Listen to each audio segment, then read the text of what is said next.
Chairman. That's James Small. If you have a question for James, please raise your hand. We'll get your mic. Start in the back here to Jordan.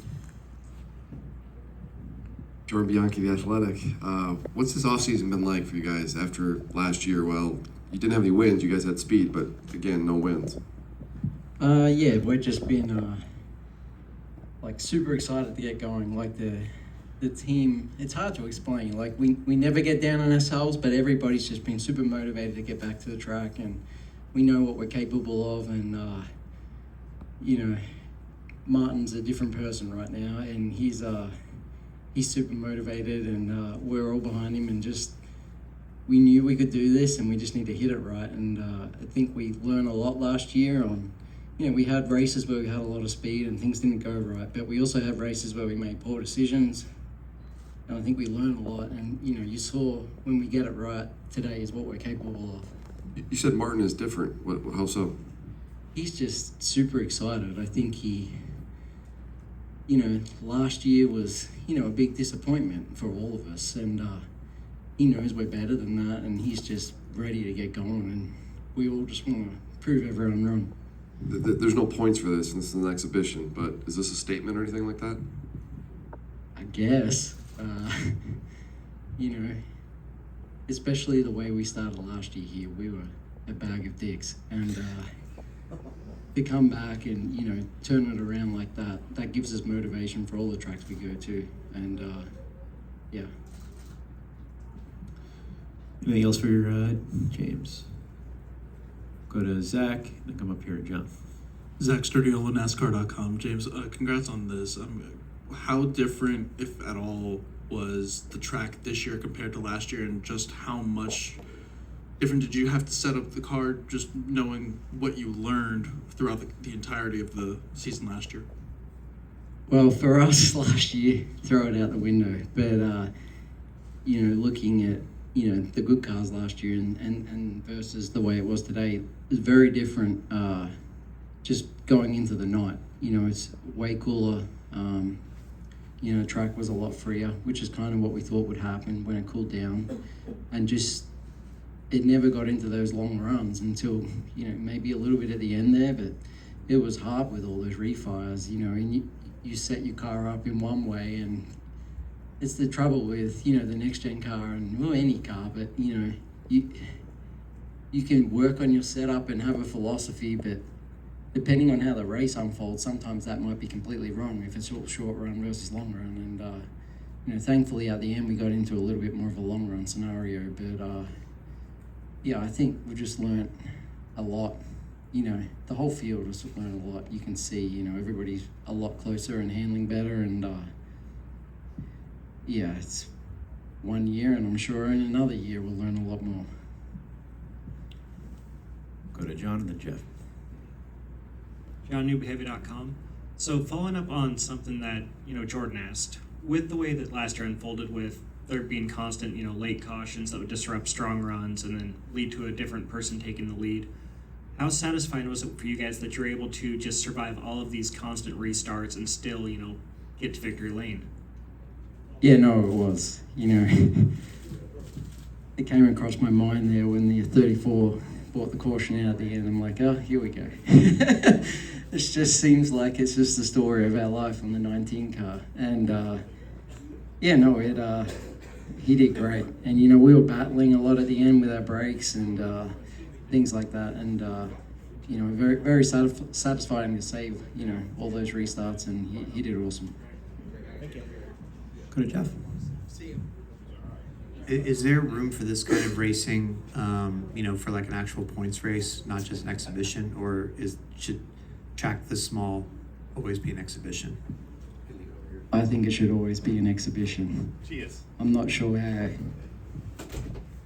in the way our championship works and everything, I don't know how you could structure it to be fair to everybody, to have that, you know, and how you're going to do competitive pit stops, or how you can't even fit the whole field on here.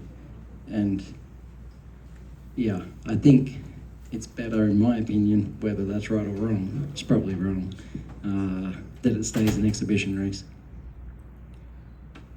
Any more questions for James? We'll go to Michael. Michael Matthews, front stretch. James, NASCAR used to have at one point an exhibition race like this in your home country. Could you ever see like a venue or anything there where they could do that again, or what do you think? That would be really cool, but obviously the Thunderdome's there. That is almost at a tear-down point. They still run cars around it, but I think the expense though would kill it. It's hard to even get an international music star to go out there. It's just so expensive to get out there, and as much as I'd love it, I don't think it'll ever happen in my day.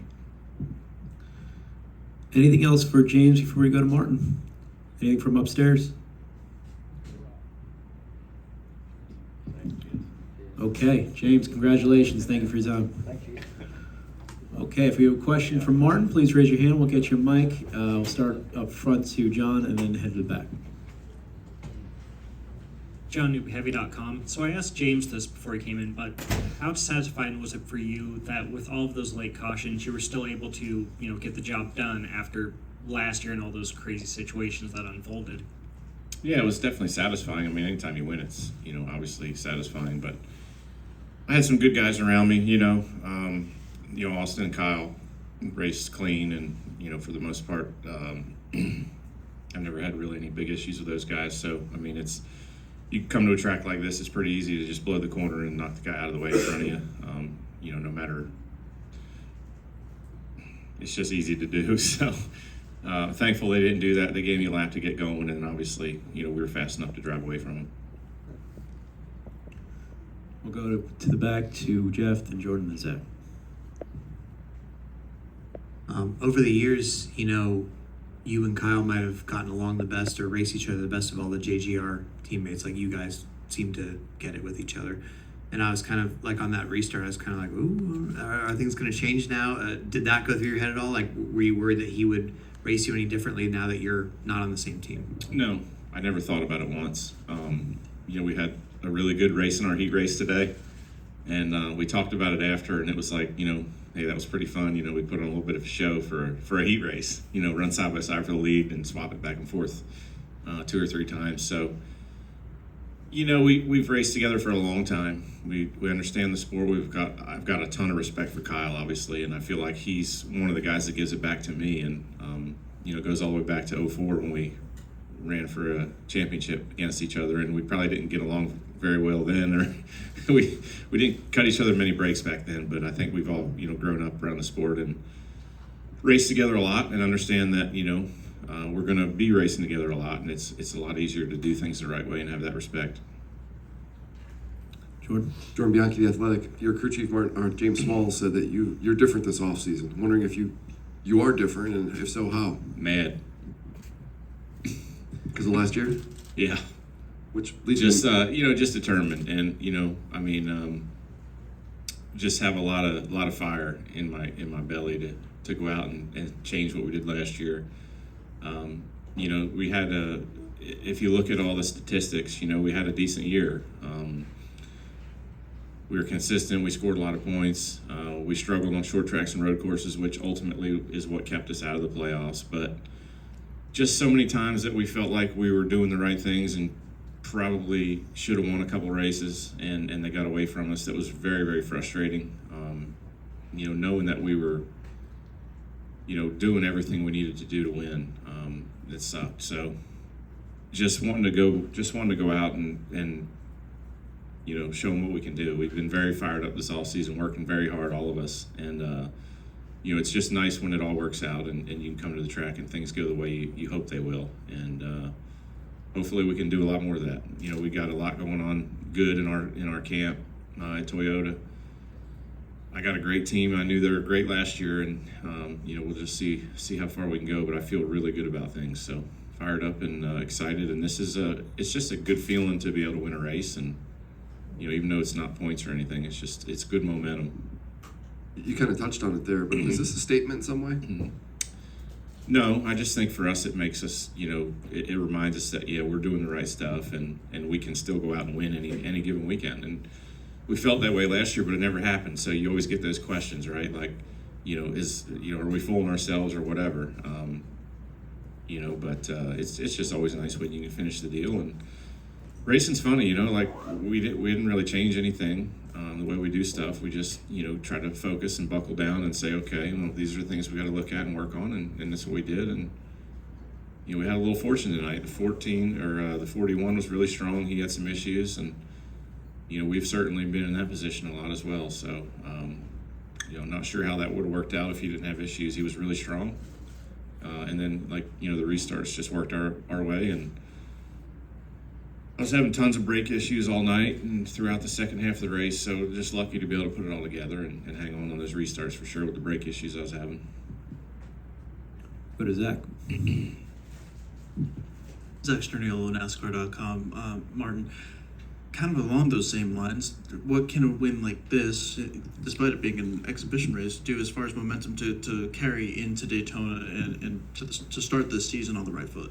It's huge. I mean, it's a huge confidence booster. It just reminds you that you're doing the right stuff. And, honestly, we were probably the worst car here last year, literally, besides maybe the guys that didn't have charters. I mean, we were just god-awful, and we barely made the race, rode around in the back, and, I spun out by myself in the last lap. It was so bad, trying to pass one car. And, to come back here this year and be first in practice. And, I was honestly really nervous. Last night I went to bed thinking today was going to suck. It was going to be a long day because it's going to be hard to pass. And we were starting sixth in our heat on the outside. They only take 5. It's like, well, if you finish 5th, you're still going to suck in the race because you're going to start 20th, So to be able to drive up through the field in the heat and win that was just huge. It was a huge confidence builder, and I knew that after that, if we could just be smart tonight and stay up front all night, we'd have a shot at it. But yeah, it's a big deal. Any of these races are hard to win. All of them are hard to win. Doesn't matter if there's points or not. So we're proud of this one. It's a big deal. Right here. Alan Basiahi, Eagle Broadcasting Net 25. At or about 24 laps left to go is when you took the lead, and despite a lot of restarts, really fought off the pack. Can you take us through what you were going through mentally and emotionally when you dropped the hammer? And also, now that you won this tight quarter-mile track, do you feel more confident driving through LA traffic? LA traffic's no problem. It's just like Jersey traffic, but I hate traffic. I hate all of it. If I see it, I'm like, it sucks. I just want to hide, pull off the road, but I drive through them. But, on the restarts at the end, it's like, it's frustrating when you got a big lead, and then, like the 34 was trying to get off. He rode around like at 10 miles an hour for 3 or 4 laps. He should have just got off the damn track, you know what I mean? Obviously, he wasn't going to finish the race, so why was he just riding around? So that was frustrating. And then the other stuff, it's just, guys getting into each other on a tiny little track and get spun out and things. So, the restarts, you're just trying to get a good jump and then not screw it up. Like I said earlier, I was having lots of brake issues.